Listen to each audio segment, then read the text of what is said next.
Authors Over 50, Writing in Life's Sweetest Third. Authors Over 50's weekly podcast celebrates writers and their journeys to publication. Writing after 50 is a whole story on its own, so let's skip to life's sweetest third and talk with authors about their journey from pen to publish. Welcome, I'm Julia Daly, your host, and I invite you to listen to interviews with writers who've achieved their goal of publishing a book just later in life. We've seen award lists for under 30 or under 40, but I've yet to see lists for those who've achieved a significant milestone of their own, launching a new career and publishing their first book after the age of 50. We will hear about these authors' inspirations, struggles, strategies, and the smell of that first book. These writers' journeys inspire me because I'm one of them. My guest today, a writer of Southern fiction, is a graduate of Florida State University. He resides in Atlanta, Georgia, where he's an active member of the Atlanta literary community. By day, he serves as Vice President of Easter Seals North Georgia Incorporated Children's Services, a nonprofit supporting children with disabilities and other special needs.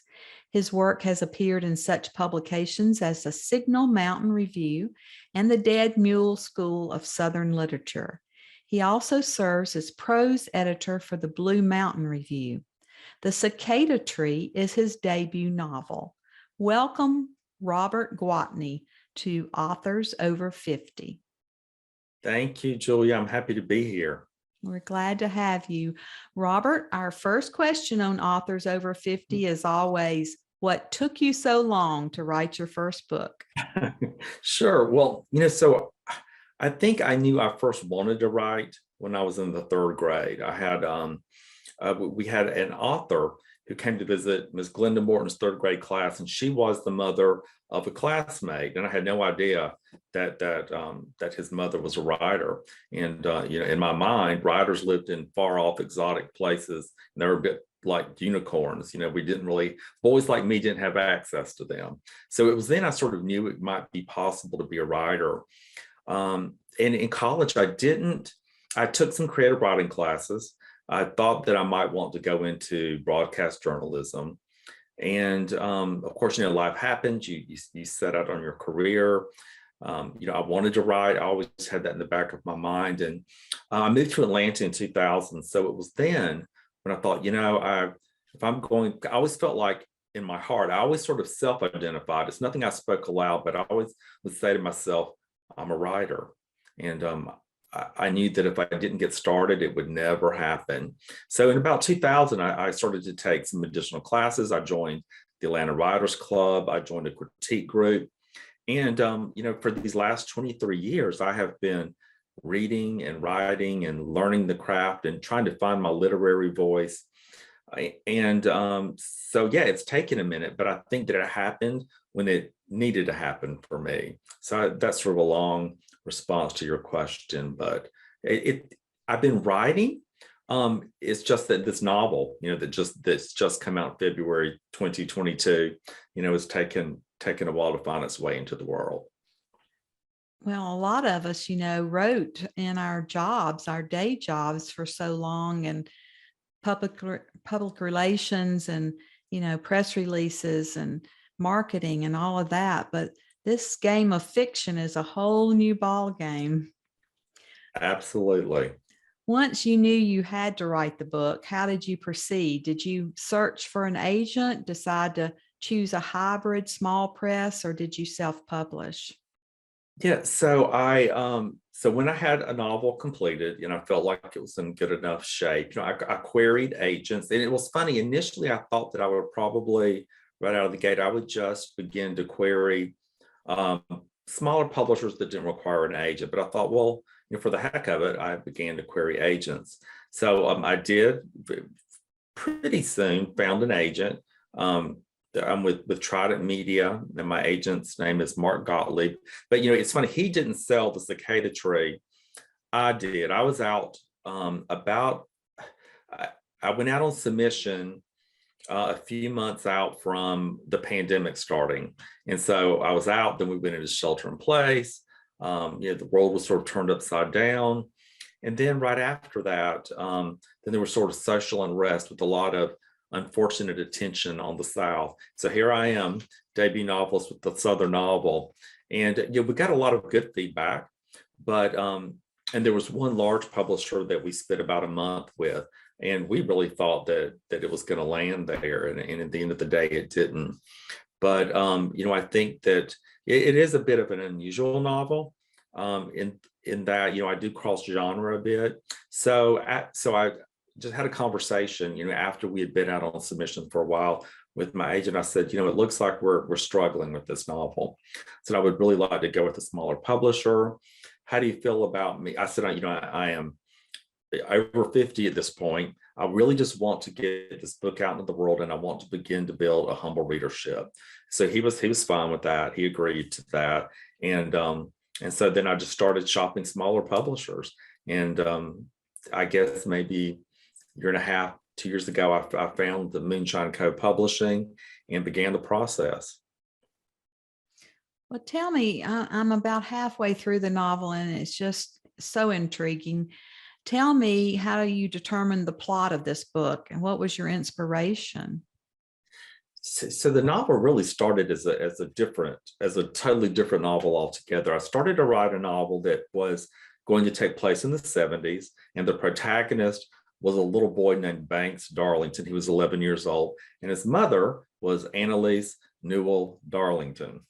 And Annalise Newell is the 11-year-old protagonist in the Cicada Tree.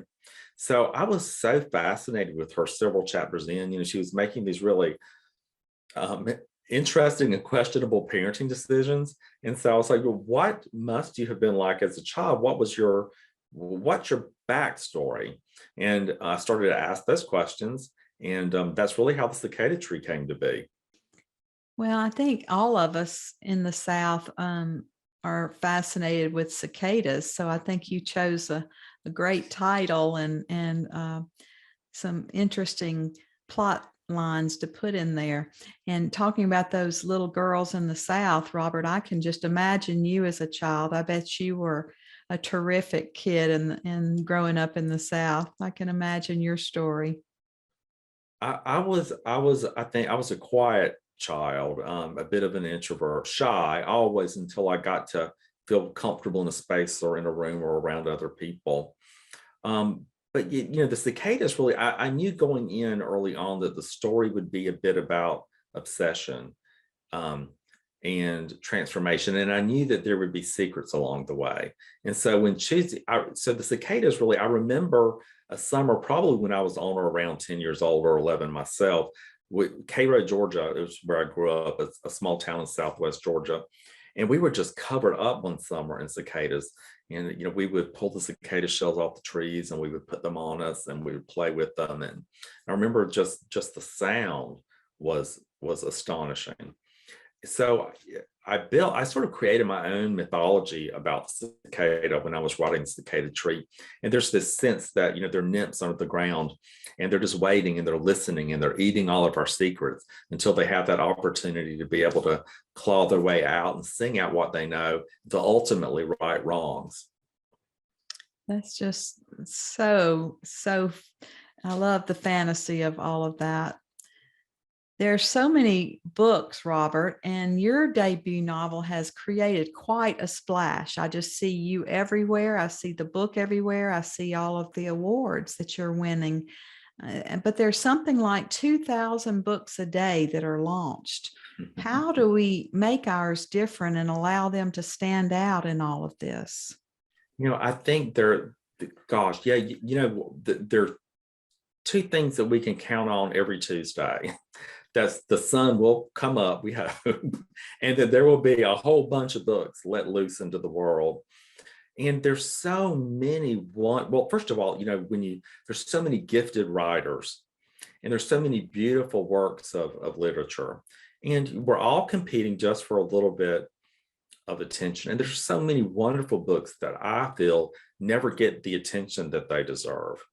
So it's hard. It really is. It's very challenging. And my stance is that to just be an active member of the writing community and support my fellow authors as much as I possibly can. I think that and I do find that to be generally the case. I find that most writers are very supportive. If I've ever needed advice or I just wanted to reach out and have a conversation about the craft of writing, people have always been very open to me. Well, I see that. I mean, you're very complimentary of other writers, and on social media, you always reach out when we post something. So you are, you know, a writer's friend, even though you're a writer yourself. Yeah, a lot of us are often intimidated by marketing our own work. What have you found that works and doesn't work? You're going to a lot of in-person events. Do you think that it has been successful for you? Yes, so I'm so new at this. I don't know what I don't know. But I think that the underpinning really is to just, as I said earlier, being supportive of other writers and being excited. I'm such a huge fanboy with other writers. I have my favorites, and I'm just so excited to have an opportunity to be able to be engaged in a community of talented people. It's just wonderful to have a little seat at the table, and that's so exciting to me. I feel like I belong, and I think that's something that we all long for. And so I think that that's sort of my first step, is really just being supportive of other writers. And it's a curious world we're in now, because I think not only do writers have to write good books, but there's also this expectation that we have this social media presence and that we are personalities, and that to some degree almost we're expected to be performers, especially with this new TikTok craze. So it's hard to try to stay abreast and ahead of all of these trends. I've not done TikTok. I think my comfortable space is Facebook and Instagram. And then, of course, I did about a year ago, I've been working with a publicist. And so she's been very helpful in helping me traverse this new world of publication and book launch. And so she's brought things to the table that I wouldn't have access to on my own, that I've been able to bring things to the table. Being a member of such groups like the Pulpwood Queens, that's an amazing author community. And just through being a part of that community, I've had many wonderful opportunities. That's how I know you, Julia, and that's how I find my way here in the seat today to have this conversation with you. So I do think a lot of it, marketing and promotion, is building relationships and again, supporting one another. I don't think it's unlike any other aspect of our life. There's always this sense of relationship and friendship and support of one another. Again, when you're with the smaller press, it can be challenging to get your foot in the door in some places. But having a publicist certainly has helped. And I had no idea. I mean, I didn't know until a few months ago even what an Instagram book tour was. I would see books highlighted on these sites, but I had no idea really how that worked. And I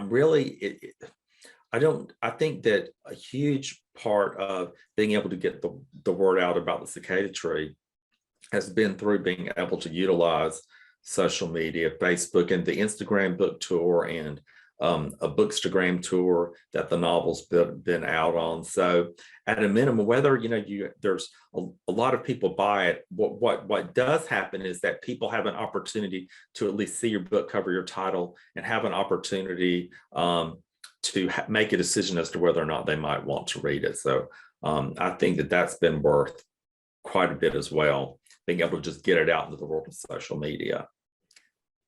Robert, I am too old to be on TikTok. I am not going to be dancing around showing the cover of my book. And they say you have to be on it post 3 or 4 times a day. Well, I'm lucky if I post once or twice a week on Instagram or Facebook, and I can't keep up with TikTok. But you also mentioned the Pulpwood Queens, and I was going to ask you about that anyway. On Amazon, your book page I don't know if you've noticed, and I think they, change it every hour on the hour, but your book page has also bought with Mandy Haynes and Claire Fullerton. And we all know those names and yours from the Pulpwood Queens Right. International Book Club. So how did you get involved with this wonderful club that now has more than 800 chapters? So, I knew about the Pulpwood Queens and I would see them on social media all the time. And I was always sort of a little intimidated by it. But I was curious. And I actually met Claire Fullerton, who's a writer of Southern fiction. She worked Morning Dove and Little T. And she was so sweet. She knew that I, in the future was going to be having a book come out. She actually reached out to me so she messaged me and just said, hey, I see that you're a Southern writer. I like the things you post and the way that you post.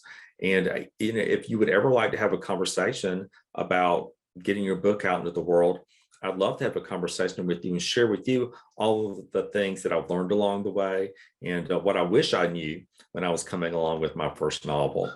And we scheduled a Zoom. And that's how I got to know Claire Fullerton. And one of the things that she said to me is that you need to join the Pulpwood Queens as an author. And of course I did, and it was wonderful advice. So I've been so fortunate to know kind people who've been generous of their time and who have steered me in the right direction. And then, of course, Mandy's wonderful. Both she and Kathy Murphy. Mandy has worked closely with Kathy in this international book club. So it's been a great opportunity. Well, I didn't know about them until I moved to Texas and found out, they started in Jefferson, Texas. And what a fascinating story that was with Kathy L. Murphy. And of course, the last 2 years I've been involved have been shut down for COVID. So we haven't been able to get together in person, but they put on a wonderful program online. And so that's been great for me to be involved as well. Tell us about your writing routine. Are you a morning person or a night person? When do you squeeze in around your day job, your writing? So I work with a nonprofit organization. I've been with them for 23 years now. So by day I'm working that job, and then all the hours between I'm writing. So for me, in order to pull off getting anything done, I have to get up really early in the morning. So I'll get up about 4:30, and then I'll write until about 6:30, till it's time for me to get up and get ready and head into the office. And then the weekends are huge writing times for me as well. I tend to be much more creative in the early hours. There's something about the quiet before the world begins to turn and reality starts to creep in. I think I don't know, there's something sort of magical about those early hours that helps me find my way through challenges with plot and with character. Well, I hope your partner is a morning person too, because I am married to a morning person and I am a night person. And we rarely see each other. We kind of pass in the night. So so you do a lot of writing in the evenings and at yes, night. yes, Yes. yeah. Well, I admire people that can. I mean, I wish that I could. Yes, but my other half is I think a morning person as well. Yeah. So I think we complement one another. That's nice. I want you to give us a brief synopsis of the book and then read a few paragraphs or selection for us to hear your tone and voice in the book. Sure, I would love to. So the Cicada Tree is a work of Southern fiction in the Gothic tradition with elements of magical realism. The summer of 1956, Annalise Newell, an 11-year-old whiskey-drinking piano prodigy, meets the wealthy Mayfield family, a family that possesses this supernatural beauty that others refer to as that Mayfield shine. And it's this initial meeting with the Mayfields that stirs obsession within Annalise and sets her down this dark path of dangerous gains and manipulation, all of it culminating ultimately into this cataclysmic plague of cicadas. So that's the quick 50-cent overview. And I'll start, I'll read a few paragraphs. Actually, I'll just start at the very beginning. Okay. So chapter 1, Providence, Georgia, 1956. A storm was coming. Way off in the distance, its inky edges began to spoil the late morning sky. A low roll of thunder grumbled from the ground, tickling the bottom of my bare feet. How many more? Etta May said, holding the front of her dress out before her like a basket. A bushel or two. I plucked another cicada shell from the bark of a pine that grew in the far corner of Mama's old thinking spot. Etta May giggled. I love you a bushel and a peck, she sang, her voice holding a sort of magic that shot clean through, like winter static to anyone who listened. I smiled, the corners of my mouth pulling back from the lovely sound. A bushel and a peck? I laid the shell gently to rest with the others. Etta May blinked down into the casings. Where did they come from? I spooled a length of my hair around my finger. From the ground, I said, pulling my finger free, leaving a perfect curl down the front of my blouse. That's what your granny says. I stood tall, placing my hands on my hips, speaking deep in my best Miss Westy voice. They needs room to grow. Etta May squinted her eyes and giggled. You just have such a beautiful phrasing and your descriptions. You just have us right there seeing every bit of that. I just love how literary your work is. Thank you. Thank you. I wish that I could say that it just comes out very easily, but it's a lot of hard work. I'm a slow writer, but pacing, the words to me, I love the lyrical quality that words can have if you give them the attention they deserve. Well, you definitely give them attention. Every sentence is just full of beauty. Robert, do you have time to read for pleasure? What genres do you read? I am a mood reader. So it would be hard for me to be a member of a book club and be told what I had to read next because, sometimes I just want to read something achingly beautiful that's going to inspire me. And then sometimes I just want to read something light and fun. And so I do love to read. But it's been interesting these last few months with the book coming out. I've not done a lot of it, which I miss. And I've not done a lot of writing either, which sort of weighs on me. But I love a little bit of everything. Of course, I do love Southern fiction. I try to be careful not to read too much of it when I'm writing, just so that it doesn't, get it that the other voices don't get into my head and compete. Yes. Sometimes I wonder, did that come from me or is that from somebody else? Right. Where did that come from? I know. So I have to be careful. Yes. Do you have an author idol? And if you do, and could ask them one question, what would it be? Oh my goodness. So many writers that I love. So I have to say, I'm fascinated with the relationship between Harper Lee and Truman Capote. So I'm fascinated with both of them. I don't know what one question I would ask those two, though. I certainly am curious about what their relationship was like.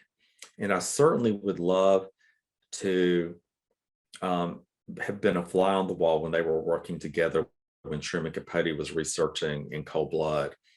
So, gosh, it would be almost impossible for me to think of just one question to ask those two. But I also am a huge fan of Michael Cunningham, who wrote The Hours, which won the Pulitzer some years ago, and it was adapted to film. But there's so many, I'm such a fanboy. I mean, I just, if there's a book I love, I'm always going to research that writer. I'm going to Google them and I'm going to want to know everything that I can know about them. And if I have an opportunity to write them an email and just tell them how much I love their work, I do. And sometimes they write back, which is great. Those of us who grew up in the South, with Harper Lee, one question we would all want to know is why only one book? Only one. And the other might be how she wrote about race relations in the South, so compassionately and, in that time, that day and time.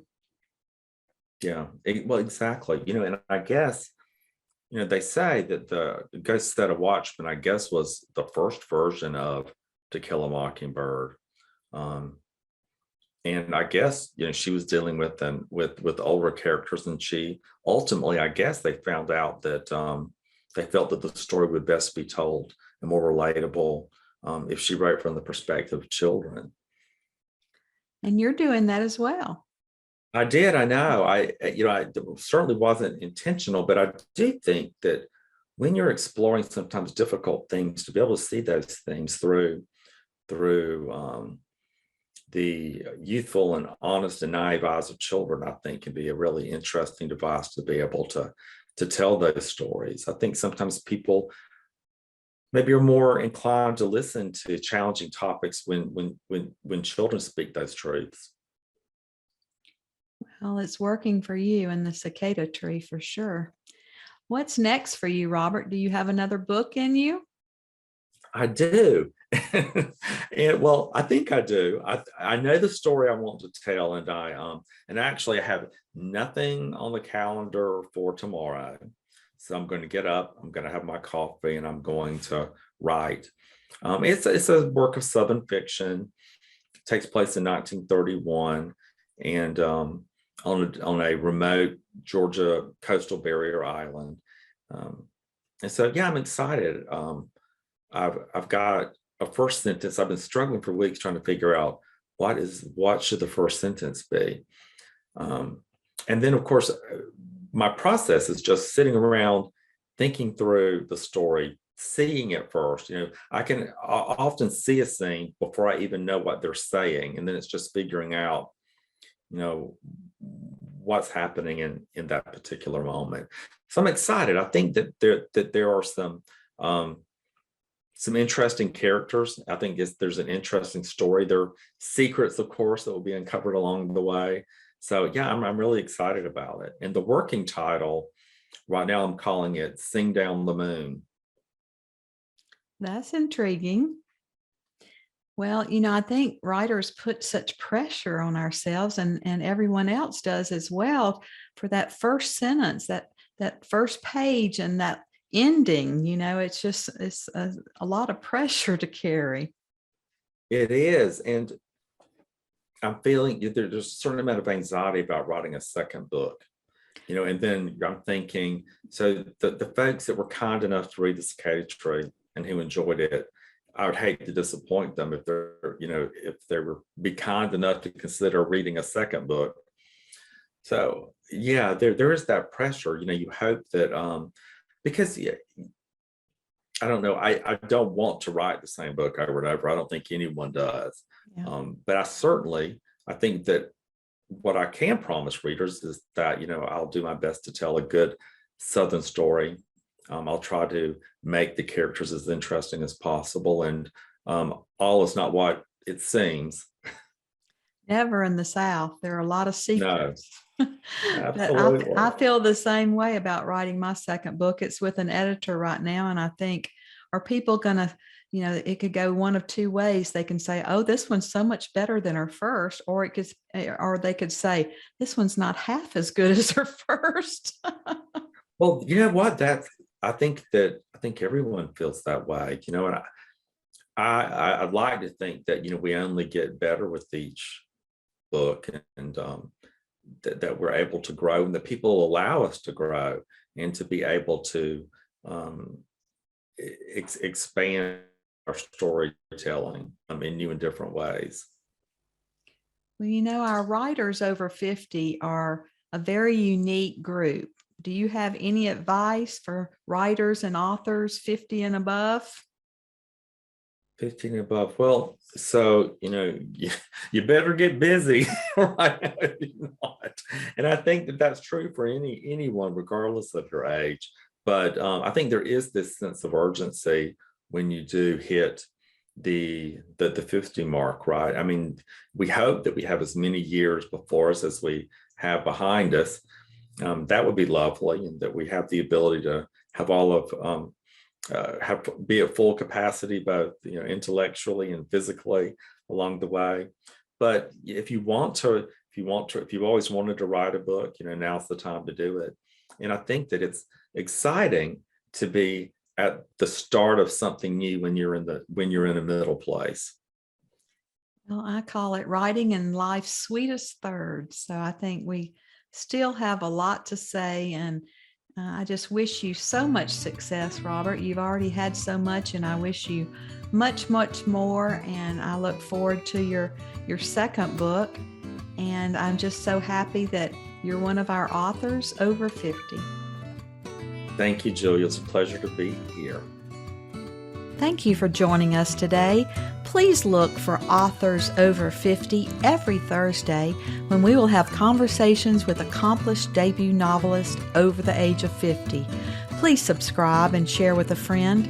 And check out my own publication journey after 50 at www.juliadaily, that's DAILY, like dailynewspaper.com. Until next time, keep reading and writing. And remember, it's never too late to fulfill a dream in life's sweetest third.